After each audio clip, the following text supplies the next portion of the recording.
cierto que la vida del hombre es una prueba continua. La mala noticia que hoy nos recuerda Elifaz es que el hombre ha nacido para la aflicción, porque se ha rebelado contra Dios, y mientras vivamos en este mundo y en este cuerpo de pecado, inevitablemente todos tendremos aflicción. En los próximos años, posiblemente, algunos padeceremos dolores, otros enfermedades, otros posiblemente, quizá, alguna desgracia, y otros posiblemente muertes. ¿Pero por qué dice Elifaz que el hombre ha nacido para la aflicción? Simplemente basta con que echemos un vistazo hacia atrás y miremos y recordemos el origen de nuestra caída en el Edén, porque fue allí donde nosotros todos decidimos servir al Dios que nos íbamos a postrar sobre él. Allí decidimos todos desobedecer a Dios y como resultado perdimos la identidad y el propósito para lo cual todos fuimos creados. Desde entonces todos nacimos para la aflicción y todos sufrimos las consecuencias de nuestra rebelión. Sufrimos todo tipo de molestias. En el cuerpo, dolor y enfermedades, y en la vida sufrimos preocupación, ansiedad, angustia y depresión.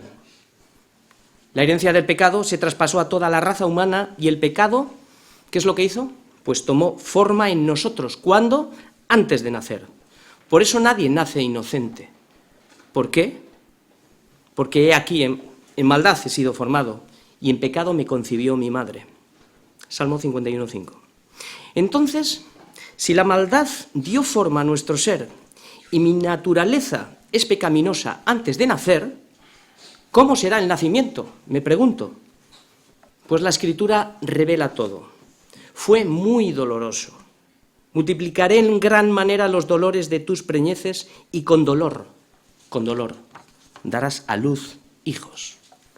Lo que estamos viendo es cómo la maldad y el pecado dio a luz el dolor. Por eso el hombre nace para la aflicción. Ahora, ¿cuáles son los síntomas de esta enfermedad? Ya que hemos nacido así, hay unos síntomas. El profeta Isaías nos declara cuáles son estos síntomas. Y nos dice que toda cabeza está enferma y que todo corazón doliente está doliente. Desde la planta del pie hasta la cabeza no hay en él cosa sana, sino herida, hinchazón y podrida llaga. Estas, pues no están ni curadas, ni están vendadas, ni suavizadas con aceite. Este es el resultado de nuestra enfermedad. Una herida abierta que está podrida y está sin curar. Y hasta el corazón, que a nosotros todos nos parece como la parte más noble de nuestro ser, fue totalmente afectado. ¿Qué es nuestro corazón? Pues aquí están todos los pensamientos, aquí están todas nuestras decisiones, aquí está el intelecto, aquí están nuestras emociones y aquí está nuestra voluntad. O sea, es decir, aquí está todo lo que somos. ¿Cómo ha sido el corazón afectado después de la caída? Jeremías declara que el corazón es perverso y engañoso, más que todas las cosas. Perverso es desesperado, incurable, lamentable. Y engañoso está hinchado, fraudulento, manchado y está completamente torcido. Por tanto, no hay nada sano, por mucho que nos empeñemos en decir que hay algo bueno en el hombre. Está totalmente contaminado. Por eso, ciertamente, el hombre nace para la aflicción. ¿Qué es lo que ha hecho el pecado? El pecado lo que ha hecho ha sido arruinar nuestra vida, nuestro cuerpo, nuestra alma, nuestro espíritu. Ha desfigurado totalmente la imagen de Dios en nuestra alma. Ha cortado la comunicación con quien nos hizo a su imagen. Y hemos pasado a ser amantes del pecado. Y no solo eso, sino aborrecedores de Dios. ¿Qué hizo el pecado? Abrió las puertas del infierno. Hasta aquí Elifaz tiene razón. Pero atención, hay buenas noticias. El Evangelio es Cristo. La justicia de Dios se ha manifestado a través de Jesucristo. Nos ha ofrecido misericordia y perdón gratuito. ¿Para quién? Para todo aquel que cree en su nombre. Esta es la buena noticia, que aun siendo yo pecador y estando arruinado totalmente por completo, como acabamos de ver, destituido totalmente de la gloria de Dios y condenado a una eternidad de tormentos sin esperanza, Dios muestra su amor ahora en que, siendo yo pecador, Cristo murió por mí y por todos aquellos que le reciben. Dios lo que está haciendo es restablecer el canal de comunicación con Él a través de Cristo para recuperar la identidad y el propósito para lo cual todos fuimos creados. Sin embargo, debido a la herida que el pecado ha producido en nosotros, las aflicciones ahora son buenas noticias. Ahora son parte de la misericordia de Dios como disciplina para sus hijos. Estas, evidentemente, continuarán para seguir sanando la herida. Ahora, ¿cómo tenemos que ver estas aflicciones? Las tenemos que ver como una medicina espiritual, porque el propósito que tienen es alcanzar ese propósito en mí, lo que Dios tiene para mí. De otra manera, no entenderíamos otro lenguaje, no hay otro lenguaje que podamos entender. Y aún así, ¿qué es este dolor en comparación con las glorias venideras que en nosotros ha de manifestarse? Por tanto, y aquí hay una advertencia para nosotros, mete tu espada en la vaina, no pelees con Dios, no peleemos, no nos quejemos, no murmuremos.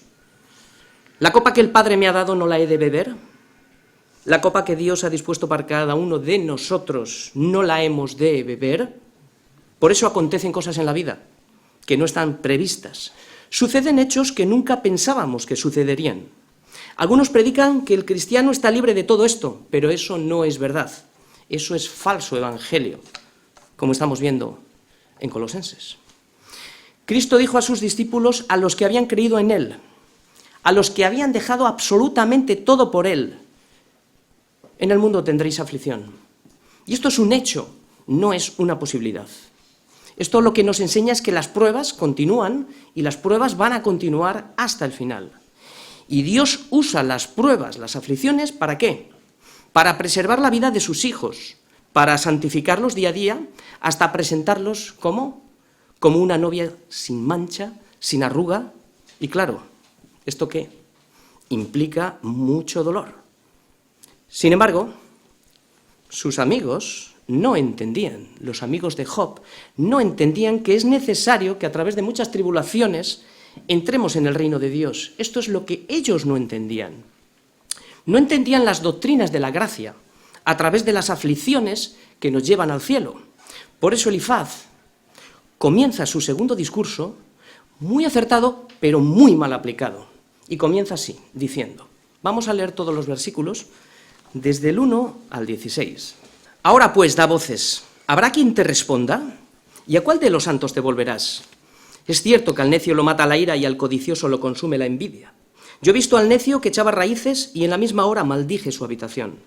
Sus hijos estarán lejos de la seguridad, en la puerta serán quebrantados, y no habrá quien los libre. Su mies comerán los hambrientos, y la sacarán de entre los espinos, y los sedientos beberán su hacienda. Porque la aflicción no sale del polvo, ni la molestia brota de la tierra. Pero como las chispas se levantan para volar por el aire, así el hombre nace para la aflicción. Ciertamente yo buscaría a Dios y encomendaría a Él mi causa, el cual hace cosas grandes e inescrutables y maravillas sin número, que da la lluvia sobre la faz de la tierra y envía las aguas sobre los campos, que pone a los humildes en altura y a los enlutados levanta a seguridad, que frustra los pensamientos de los astutos para que sus manos no hagan nada, que prende a los sabios en la astucia de ellos y frustra los designios de los perversos. De día tropiezan con tinieblas y a mediodía andan a tientas como de noche. Así libra de la espada al pobre, de la boca de los impíos y de la mano violenta, pues es esperanza al menesteroso y la iniquidad cerrará su boca. En este capítulo, el último versículo, el 27, termina diciendo, he aquí lo que hemos inquirido, lo cual es así, óyelo y conócelo tú, Job, para tu provecho. Bien, lo que está diciendo es que termina diciendo que los tres amigos estaban de acuerdo en el análisis que habían hecho de la situación de Job, lo cual es así, no hay vuelta atrás. Pero la pregunta para nosotros hoy es, ¿era Job un necio? ¿Había codicia en su corazón? ¿Se había alejado de Dios? porque según estos sabios dicen que esto es así. Por tanto, se reanuda la sesión, comenzamos con la segunda intervención de Elifaz, en la que hoy solo veremos una parte, pero antes de comenzar es necesario recordar brevemente 3 argumentos del capítulo anterior para ponernos un poquito en situación de lo que Elifaz, los 3 golpes que ya había añadido a Job. El primero es en los versículos del 1 al 6 del capítulo 4. ¿Qué es lo que hizo? Probó la fe de Job. Aquí le recordó sus hechos en el pasado, cómo Job había sido un maestro, enseñando a muchos, fortaleciendo las manos débiles, enderezando al que tropezaba y esforzando los ánimos a los que decaían. Luego, ¿qué es lo que hizo? Pues usó todo este argumento para acusarle a él. Mas ahora que el mal ha venido sobre ti, te desalientas, y cuando ha llegado hasta ti, te turbas. Es decir, la fe que enseñas a otros resulta, Job, que para ti es completamente ineficaz. El segundo argumento que usó fueron los versículos del 7 al 11. Aquí lo que hace es introducir un principio agrícola para acusarlo, como yo he visto.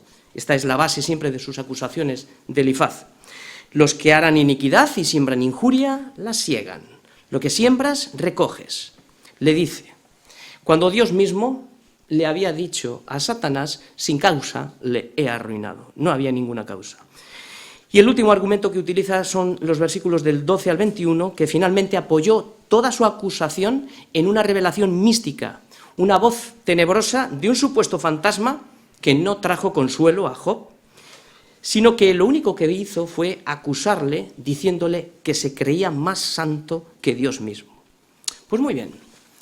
Después de exponer todos sus argumentos bien ordenados, pero muy mal aplicados, lo que le va a exponer en este capítulo que hoy vamos a ver es lo siguiente. Primero, le va a recordar a Job su situación y lo que el pecado ha provocado. Después le va a enseñar el origen de su aflicción. Luego le va a llevar a la fuente para resolver su situación. En los próximos predicaciones le seguirá de este capítulo, le mostrará lo que Dios le ha hecho, que le ha castigado por su pecado, para que reflexione. Y termina ofreciéndole después, al final del capítulo, una serie de recompensas si sigue el consejo de Elifaz. Bien, eso será próximamente. Todo suena como bastante bien, ¿verdad? Un informe médico y una buena receta para solucionar su problema. Está como muy bien ordenado. Eran sabios. Pero ¿cómo se puede tratar a un paciente herido con un mal diagnóstico? Ya no solo es el mal que tiene, sino es el hecho de caer en manos de malos consejeros. Esto lo que resulta es todavía aún más doloroso. Muy bien, pues comienza la sesión. Después de haber imputado a Job en el capítulo 4, ahora comienza en el 5. Quiero que lo veamos, quiero que lo que veamos durante todo este tiempo también lo veamos en positivo, porque aquí hay mucha enseñanza para nosotros. Ya sabiendo nosotros de antemano, antes de comenzar, sabiendo de antemano que Elifaz no da en el clavo con Job, pero hay debajo una enseñanza muy práctica para todos nosotros. Por eso, ciertamente, buscaría a Dios. Job 5, del 1 al 16. Nuestro objetivo hoy es entender que las pruebas no se acabarán, sino que éstas producen el beneficio para volvernos a Dios, para proteger el camino de nuestra salvación hasta que Él venga. El esquema que vamos a trazar en esta predicación y el diagnóstico va a ser un esquema tipo diagnóstico, que es el que ha trazado Elifaz para sanar la enfermedad de Job. Primero, lo que va a hacer en los versículos del 1 al 5, le va a mostrar cuál es el destino del necio y sus consecuencias. Segundo, luego le va a mostrar en los versículos del 6 al 7 el origen de la aflicción. Tercero, después le va a mostrar la solución al pecado, que es volverse a Dios, en los versículos del 8 al 11. Cuarto, le va a mostrar la advertencia contra la rebelión. Y finalmente lo que vamos a ver, lo que le va a mostrar es cómo protege el Señor a sus afligidos. Bien, el Señor le ha dado a Job de beber la copa de la aflicción con unos efectos secundarios. Al principio serían causa de mucho dolor y de tristeza, pero antes de todo eso, lo que el Señor le ha puesto ha sido un sedante. Ha puesto el amor sublime en su corazón. También ha puesto límite a la prueba. Y al final veremos el resultado, que Dios es misericordioso y compasivo. Veremos también que la fe de Job ha sido fortalecida a través de la paciencia. Comenzamos. Primero, el destino del necio. Versículos del 1 al 5. Ahora pues, da voces. ¿Habrá quien te responda? ¿Y a cuál de los santos te volverás? Es cierto que al necio lo mata la ira y al codicioso lo consume la envidia. Yo he visto al necio que echaba raíces y en la misma hora maldije su habitación. Sus hijos estarán lejos de la seguridad, en la puerta serán quebrantados. No habrá quien los libre, su mies comerán los hambrientos y la sacarán de entre los espinos, y los sedientos beberán su hacienda. Elifaz se ha crecido después de la visión nocturna del final del capítulo anterior. Esto sucede cuando empezamos a creernos que ya lo sabemos todo. Tenemos mucha teología, muchos versículos memorizados, venimos siempre a la iglesia, etcétera, etcétera, pero cuidado, todo esto es bueno, porque cuando no aplicamos lo que deberíamos de saber, esto es el amor, acompañado de misericordia, entonces lo que estamos haciendo es despertar al campeón que hay en mí, mi soberbia. Como sucede ahora en Elifaz, le dice a Job, da voces, grita, clama, sigue quejándote, pues nadie te va a oír. Y si esto sería verdad, lo que Elifaz dice, si esto sería verdad, entonces tendría razón, Dios no le va a oír. Es verdad que Dios no oye al pecador que no se ha arrepentido. Pero, en vez de ser palabras suaves de aliento para el cansado y abatido, se convierte en una verdadera pesadilla para Job. Aún así, suponiendo que Elifaz tuviera razón, la soberbia del tono ya anula la compasión y anula completamente el amor. Lo que hace es obstaculizar el poder de la palabra por la falta total de misericordia. La palabra sería, por muy buena que fuera, sería completamente vana. Tampoco te pueden ayudar, le dice a Job, sus santos, los ángeles. ¿Por qué? Porque en ellos no confía, lo dijo en el capítulo anterior. Notó necedad en sus ángeles. Lo que estamos viendo aquí es que Job está completamente acorralado y sin salida. Elifaz solamente le muestra una salida. Reconoce tu pecado. Esa es la única salida que Elifaz le está dando a Job. ¿Recordáis en una ocasión los discípulos preguntaron a Jesús, Rabí, ¿quién pecó ¿Quién pecó, este o sus padres? Para que haya nacido ciego. Respondió Jesús, no es que pecó este ni sus padres, sino para que las obras de Dios se manifiesten en él. O sea que el motivo de haber nacido ciego no fue una causa directa del pecado, ya que era ciego de nacimiento. Nació ciego por la voluntad de Dios y para el propósito divino. Ojalá Elifaz entendería que no es que pecó Job ni sus hijos, sino para que las obras de Dios, las cuales es lo que nos pasa muchas veces, no las entendemos, para que las obras de Dios se manifiesten en él. Y estas obras muchas veces se manifiestan a través de las pruebas. Por eso muchas veces no entendemos nada. No entendemos lo que nos pasa y Dios está mostrando sus obras. Lo que pasa que muchas veces no nos gusta cómo lo hace. Pues bien, no contento con lo que le acaba de decir a Job, ahora, ¿qué es lo que hace? Pues ahora lo que hace es ponerle un espejo delante. A ver, Job, mírate a ver si encuentras algún parecido en estas palabras, porque si con estas otras no te convenzo, voy a ponerte ahora un espejo. Es cierto que al necio lo mata la ira y al codicioso le consume la envidia. Aquí le está tirando ya directamente, le está tirando indirectas. Ahora bien, si miramos nosotros estos versículos de una manera positiva, ya no mirando todo el tiempo que Elifaz estaba errando en el blanco, sino como una enseñanza para nosotros, lo que podemos ver es el efecto del pecado y lo que produce en una persona que es necia. Es cierto que la ira termina matando al necio y la envidia lo que termina es consumiéndole. Son dos sendas que quitan la vida. Sin embargo, aunque los resultados de una enfermedad pudieran ser los mismos, no siempre son producidos por la misma causa. O sea, es decir, el cáncer de pulmón casi siempre sale por fumar, pero no todos tienen cáncer de pulmón por fumar. Por eso, cuidado con los diagnósticos que a veces hacemos. El tema es que dice que Elifaz que yo he visto al necio, yo he visto. Aquí está la base de su experiencia, pero también está la base de su error. Es cierto que al necio puede prosperar en la vida y esto lo sabemos ya. Puede echar raíces temporalmente, tener muchos bienes, puede crecer como un árbol fuerte y robusto y que le vaya bien. Pero su fin no tardará. ¿Por qué? Porque va a llegar un momento que todo se acaba. Llegará el día en que la propia tierra le consuma al no dar mantenimiento a sus raíces y lo que termine es secándose con toda su hermosura y todas las falsas ilusiones pues se terminan secando, terminan muriéndose. Y lo que termina Elifaz aquí en este versículo 4 resume cómo será el final del necio. Dice, sus hijos se quedan sin seguridad, en la puerta serán quebrantados. Se refiere aquí a los juicios que tradicionalmente se celebraban a las puertas de la ciudad. Esto ya sabéis. Antiguamente se celebraban en las puertas. Allí se aplicaba la justicia. Sus hijos pagaban las consecuencias y estos se quedaban sin seguridad al no poder ser defendidos. Aquí la referencia es directamente a sus hijos. Toda su hacienda era sacada de entre los espinos.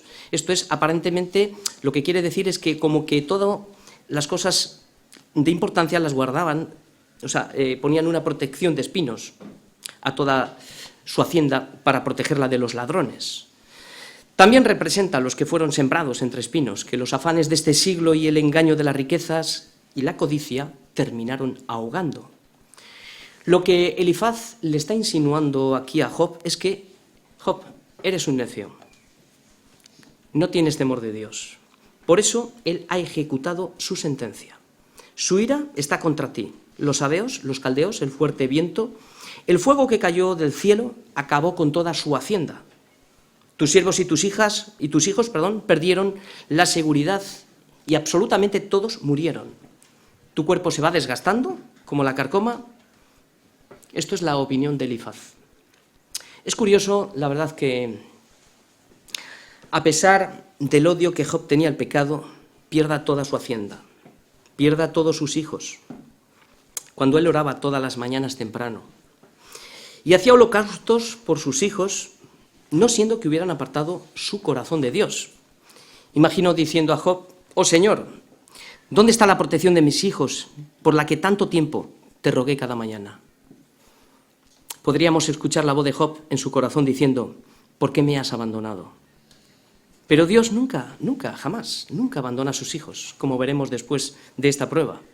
El oído de Dios siempre está abierto a sus hijos, a los que claman a Él de día y de noche.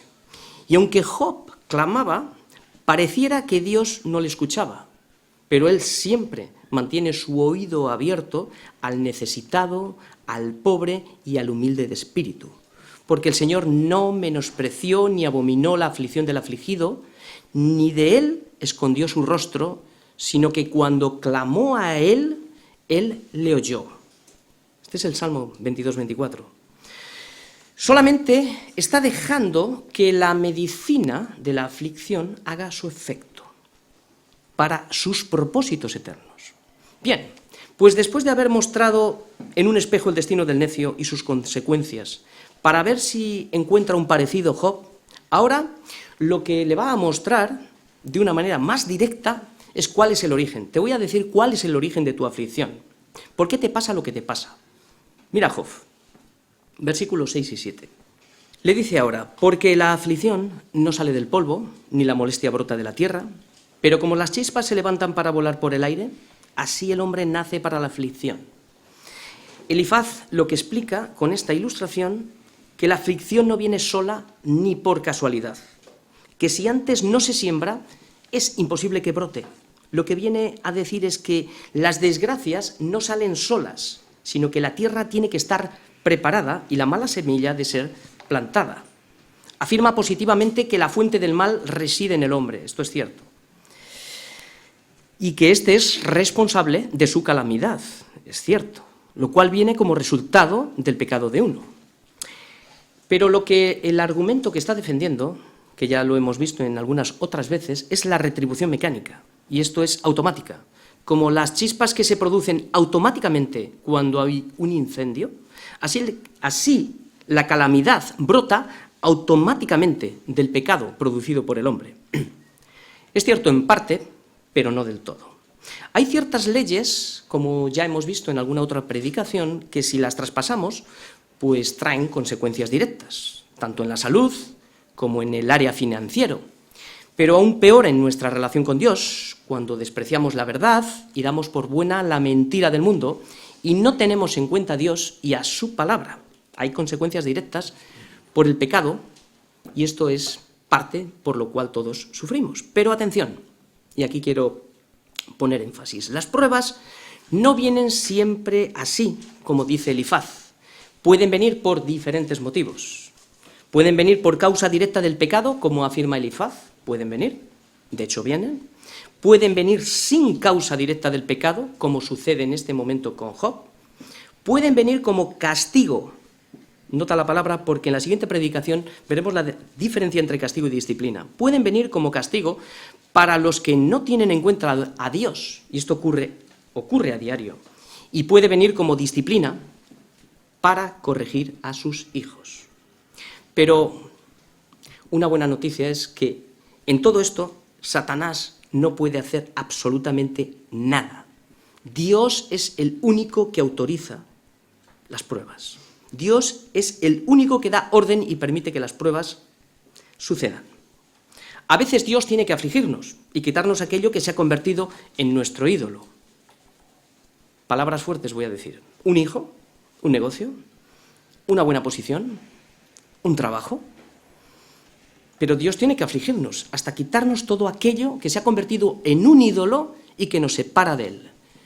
Esto trae mucho dolor. ¿Has comprobado cómo actúa el alcohol sobre una herida abierta? Parece como si aumentara el dolor, pero no. En realidad, lo que está es curándolo. Sin embargo, las marcas de la herida que quedan, se quedan. Las marcas de la herida siempre se quedan. ¿Por qué? Porque ellas son las que dan testimonio a nuestra conciencia. Las marcas nos recuerdan la gravedad de la herida del pecado. Las marcas de la ruina, del divorcio, dejan marcas en la vida. Del alcoholismo, de las drogas, de la lascivia, se quedan. Estos son señales para que te acuerdes, para que nos acordemos lo que el pecado hizo en nosotros, para que nos acordemos de dónde nos sacó el Señor, de un pozo completamente de desesperación. Estas señales nos muestran la misericordia y la paciencia que Dios ha tenido con nosotros, no teniendo en cuenta los pecados pasados. Recuerda, cuando Cristo resucitó, las marcas de sus manos y sus pies no se habían borrado de su cuerpo. ¿Por qué? Para recordarnos cuánto costó el precio de nuestro pecado.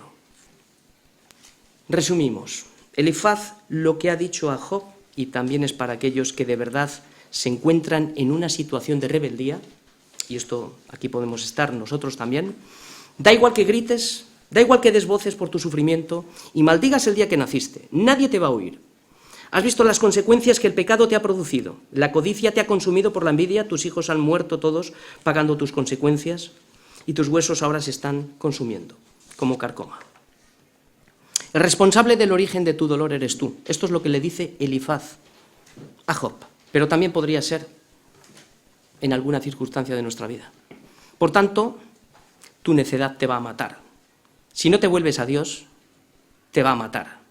Por eso escucha ahora, Job, el consejo y la solución al problema. Elifaz lo que va a hacer ahora es, lo siguiente que vamos a ver lo que va a hacer es cambiar completamente de tono. Ahora deja toda la acusación la deja a un lado y le dice a Job lo que él haría si estaría en su situación. Estos versículos van a ser el centro de la predicación de hoy. Aquí vamos a ver dos partes. La solución al problema del hombre y una advertencia a los que rehúsan hacerlo. Lo primero que vamos a ver es la solución al pecado del hombre, que es volverse a Dios. Esto tiene aplicaciones prácticas para nuestra vida y quiero que lo veamos en positivo. Muy bien, vamos a leer ahora de los versículos del 8 al 11. Dice así: ciertamente yo buscaría a Dios y encomendaría a Él mi causa, el cual hace cosas grandes e inescrutables y maravillas sin número, que da la lluvia sobre la faz de la tierra y envía las aguas sobre los campos, que pone a los humildes en altura y a los enlutados levanta a seguridad. Bien, Elifaz comienza bien diciendo: yo buscaría a Dios. Pero es que Job no le había abandonado. El problema de Job es que él se siente abandonado de Dios, porque no siendo rico no se había gastado el dinero. Siendo rico no se había gastado el dinero en perdición. Nunca puso en peligro a su familia para que todos murieran. Era una persona diligente y madrugador para estar con el Padre cada mañana. Él no estaba preocupado orando pidiendo protección por su hacienda, no le vemos ahí. Su preocupación no eran sus negocios o el mantenimiento de todo lo que tenía, no lo vemos ahí. Además, sus riquezas y todo lo que tenía no le quitaba el tiempo para su prioridad principal, que era Dios, como hemos visto que Elifaz da testimonio de esto. Enseñabas a otros, pasaba tiempo enseñando a otros. Las riquezas no eran un obstáculo para servir al Señor.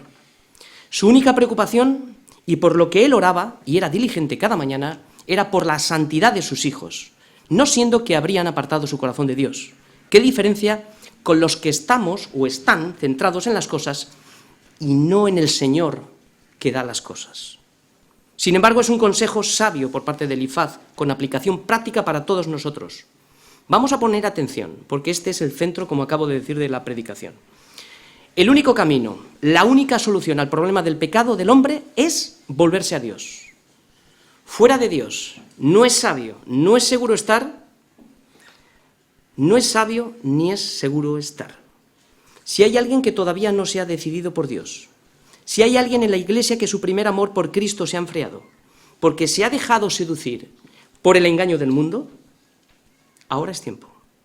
Si alguien que vive infiel a la palabra dice que puede servir a dos señores, la palabra dice que no, porque dice que no podrás amar a dos señores. O amarás a uno o aborrecerás al otro.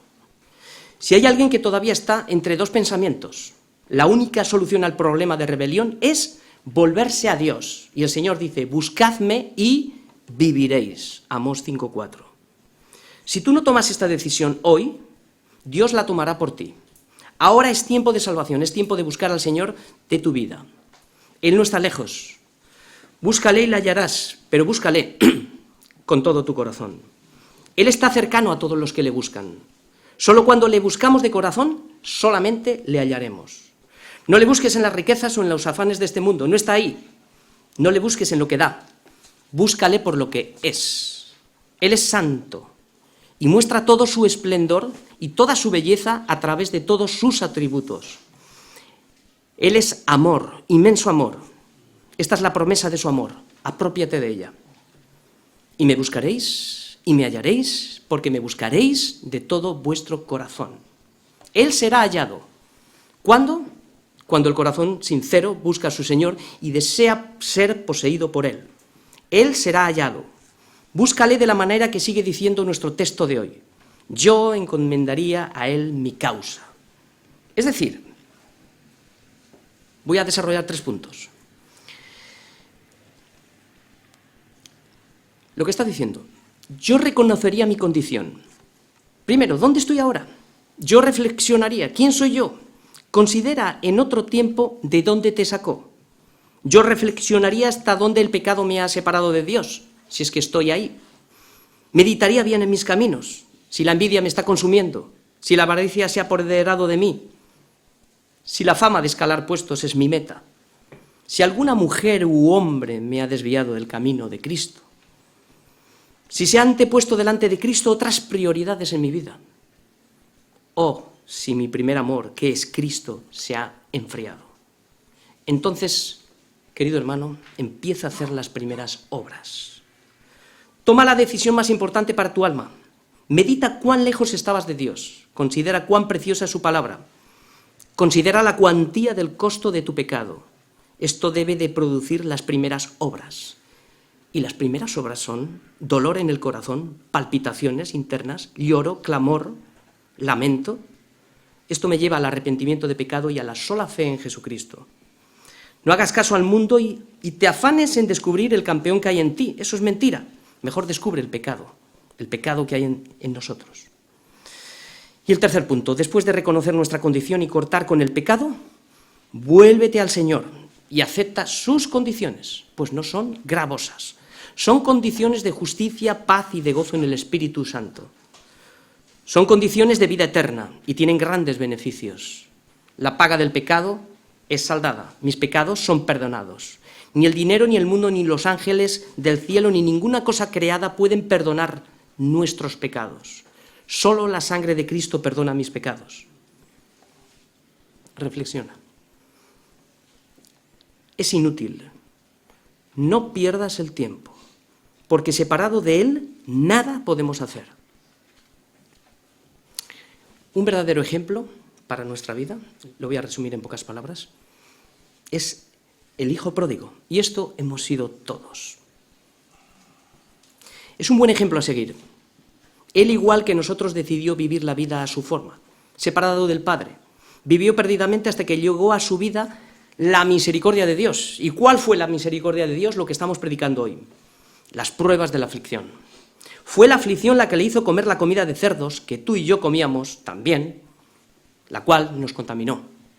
Fue la aflicción por medio de la bancarrota que le llevó a reflexionar sobre sus caminos, lo que a la mayoría de nosotros nos hizo caer desde nuestro caballo de soberbia al suelo. Fue la aflicción la que le llevó a buscar al Padre. Si Dios no nos quita la comida que comíamos, seguiríamos como las ratas de las alcantarillas, completamente contaminados.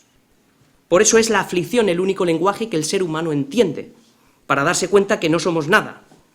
Una frase que se repite en todos los funerales. Pero el Señor quiere que te apropies de ella, que realmente no somos nada, que no podemos vivir fuera de la cobertura del Padre. Las aflicciones es el único medio que me puede mostrar mi condición, quién soy. Al hijo pródigo, ¿qué es lo que le hizo? Le llevó a meditar sobre su vida. Consideró hasta dónde le había trasladado el pecado. Se vio miserable, sucio, hambriento. Lo pensó, lo reflexionó y llegó a la conclusión que había sido un necio viviendo fuera de la cobertura del Padre.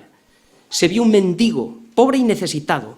Se vio vil, tan vil que no aspiraba ni siquiera a ser su hijo. Su única aspiración era ser como los jornaleros que servían al Padre. Enseñanza para nosotros.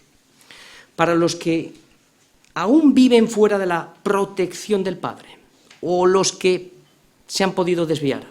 Nuestro texto sigue diciendo la manera de volverse a Dios, y es: encomienda a Dios tu causa. Medita sobre tus caminos lo que el pecado ha hecho en ti.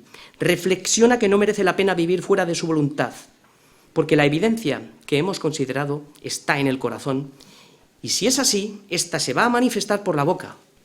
¿Por qué? Porque con el corazón se cree para justicia, pero con la boca se confiesa para salvación.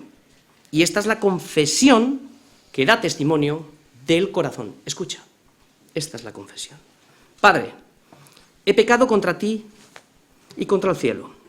Ya no soy digno de ser llamado tu hijo. O sea, bórrame del libro de familia. Hazme como uno de tus jornaleros. Olvídate que alguna vez fui tu hijo. Este es un verdadero arrepentimiento. Después Elifaz lo que va a hacer, primeramente nos ha dado los 2 puntos de cómo debemos devolvernos a Dios. Ahora nos va a hablar 2 razones de peso importantísimas, las cuales he estado meditando bastante. ¿Por qué hay que volverse a Dios? Miradlo, la primera razón que da. Él explica y exalta primero la grandeza de Dios para mostrar sus atributos, su poder creador, su omnipotencia, su providencia y su protección. Sus caminos son inescrutables. No podemos entenderlos. Sus maravillas no se pueden contar, son infinitas. Su providencia cubre todas las necesidades de la tierra. Por tanto, ¿a quién te vas a volver? ¿A quién vamos a volver? ¿A quién iré? Meditar en sus atributos y considerar la grandeza de Dios es un deleite. Debería de ser. Es la máxima expresión de su esplendor alumbrando nuestro corazón.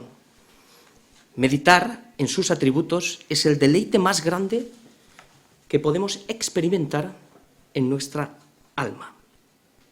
Porque el alma escucha bien, el alma fue creada para deleitarse solo en Dios. Y solo lo hace cuando está unida a Cristo. Y cuando está unida a Cristo es como cuando el sol sale al mediodía en su máximo esplendor. La segunda razón que da Elifaz de volverse a Dios es la obra paralela a su creación. Aquí, ¿qué es lo que hace? Pues incluye la protección y el mantenimiento de los humildes y de los afligidos, para exaltarlos, que pone a los humildes en altura, versículo 11, y a los enlutados levanta a seguridad. ¿Estos qué son? Son los pobres en espíritu, los quebrantados de corazón doliente, compungidos por la maldad de su pecado. Se consideran que no merecen ser llamados hijos de Dios.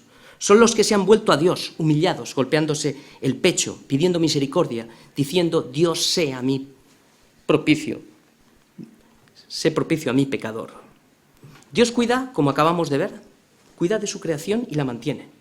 Pero ¿te has parado a pensar cuánto no más cuida del quebrantado y del humilde de espíritu para habitar con él, para darle seguridad y esperanza y mantenerlo con vida hasta que él regrese?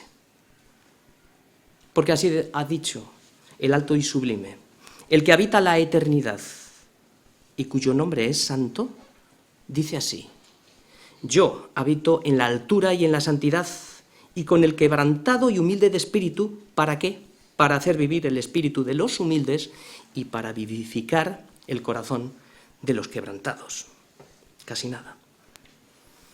Pero, malas noticias. A los soberbios, que nada quieren saber de Dios y de su consejo, los trata de otra manera. Ellos creen que ven. Algunos son sabios en teología. Tienen la palabra, pero no disciernen el espíritu de la letra. Y se preguntan como los fariseos: ¿acaso nosotros no somos también ciegos? Jesús le respondió: si fuerais ciegos, no tendríais pecado. Mas ahora, porque decís vemos, vuestro pecado permanece. O sea, el pecado permanece cuando nosotros cuestionamos nuestra ceguera espiritual. Y es que para ver, ¿qué es lo primero que tenemos que hacer? Pues tenemos que reconocer que éramos ciegos. No se puede sanar una enfermedad cuando ni siquiera reconocemos que estamos enfermos. Nosotros mismos somos un obstáculo para ser sanados. Luego están los sabios del mundo. Ellos desprecian a Dios y a sus mandamientos. Ellos han oído hablar de Cristo, pero para ellos eso es como una fábula. No les interesa rendir cuentas, porque entonces se le caería encima toda su fama, su elocuencia, su posición, su sabiduría. Todo sería vano. Y es un precio que no están dispuestos a pagar. Pero vamos a fijarnos y a mirar lo que el Señor va a hacer con ellos. Porque aquí hay un precio que pagar. Y como hemos dicho más de una ocasión, o lo pagas tú o lo paga Cristo. Vamos a ver ahora una advertencia en los versículos del 12 al 14, que es lo que hace el Señor con los soberbios, los que no tienen en cuenta a Dios y la desprecian. Dice que frustra los pensamientos de los astutos para que sus manos no hagan nada, o sea, es decir, los confunde, que prende a los sabios en la astucia de ellos y frustra los designios de los perversos. De día tropiezan con tinieblas y al mediodía andan a tientas como de noche. Por eso vemos claramente que el entendimiento es un milagro. El hombre natural no puede entender las cosas que son del Espíritu de Dios. Estas solamente se pueden discernir espiritualmente. ¿Cuántos hoy de los que estamos aquí podemos decir: una cosa sé, que habiendo yo sido ciego, resulta que ahora veo? Y es que si el Señor no nos hubiera abierto el entendimiento, todos, absolutamente todos, seríamos ciegos. De hecho, éramos ciegos. ¿Cuántos oyen la palabra y no entienden nada? Por eso el entendimiento solo lo reciben los que se creen ciegos y han aceptado a Cristo en sus corazones. Los que verdaderamente son discípulos de Cristo son los que reciben el entendimiento. Y les abrió el entendimiento. ¿Para qué? Para que comprendiesen las Escrituras. ¿A quién? A sus discípulos. ¿Para que te vaya bien en el mundo? No. Para que seas un instrumento en sus manos y para que Él trabaje a través de nosotros. Es un milagro del cielo, no es tu inteligencia, no te esfuerces, es la mano de Dios haciéndonos entender. Elifaz nos está dando un buen consejo. El problema está que aunque la palabra sea buena, ¿qué es lo que pasa? Tropieza en la mala aplicación sobre su amigo, que nunca abandonó al Señor, porque Job dijo, yo sé que mi Redentor vive, nunca perdió la fe.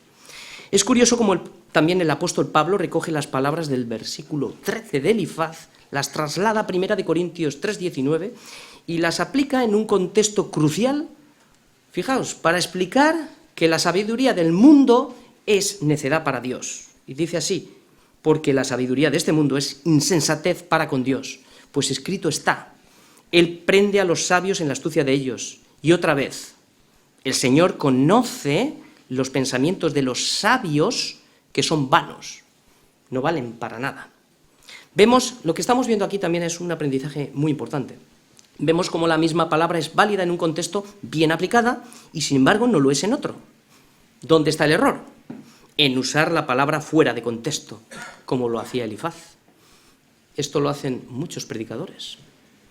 Sacar las palabras fuera de contexto, me refiero a los que se dedican a engañar, para hacer decir lo que ellos quieren. Y entonces que la palabra se vuelve vana cuando no se aplica correctamente. No es una cuestión de intelecto, sino una cuestión espiritual. Ser sabio en propia opinión ciega el entendimiento de los hombres. Finalmente, en el juicio, ¿qué va a hacer Dios? Dios aplastará a todos estos sabios, en su propia opinión, los aplastará a todos los que han rechazado el consejo de Dios. Aplastará a todos los soberbios y perversos que no se han rendido a Él. Aplastará a todos los que vendieron un evangelio falso. Sin embargo, en el juicio, a las puertas de la ciudad, los pobres de espíritu y los enlutados serán librados. No perderán la seguridad de la salvación. Cristo será su abogado, Él los defenderá, los levantará de su humillación y les dará la herencia con todos los santificados. Esto es lo que va a hacer. ¿En qué lugar estamos? Termino con su protección. Los versículos del 15 al 16. Dice así que así, libra de la espada al pobre, de la boca de los impíos y de la mano violenta, pues es esperanza al menesteroso y la iniquidad cerrará su boca. Como siempre, la Escritura nos muestra siempre dos caminos. Uno es el camino angosto, que me lleva a la vida. El otro camino es el camino ancho, con todos los placeres de este mundo, pero con fecha de caducidad. Esto nos lleva a la muerte. No tenemos muchas opciones donde elegir. Solo hay dos caminos. Esto nos lleva a una gran pregunta. A la pregunta que Elías le hizo al pueblo de Israel cuando estaban jugando con estas cosas. Una pregunta también que es para nosotros hoy.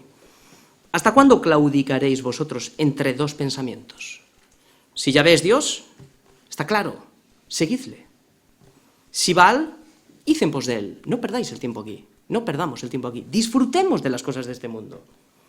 Pero el pueblo dice que no respondió. Termino y resumo ya. 3 puntos para animar a todos los que no están en Cristo y a los que quizás se han podido salir del camino. ¿Cómo volverse a Dios? Ciertamente yo buscaría a Dios. No hay otro camino. Primero, medita cuál es el destino del necio que acabamos de ver en la primera parte. ¿Cuáles fueron sus consecuencias? Y di si realmente merece la pena vivir fuera de Dios. Segundo, recuerda cuál fue el origen de nuestra aflicción. Considera el costo del pecado y lo que Cristo hizo por ti y por mí en la cruz. Finalmente, reflexiona en tus caminos y encomienda a Dios tu causa y vuélvete a Dios, el cual será amplio en perdonar. Amén.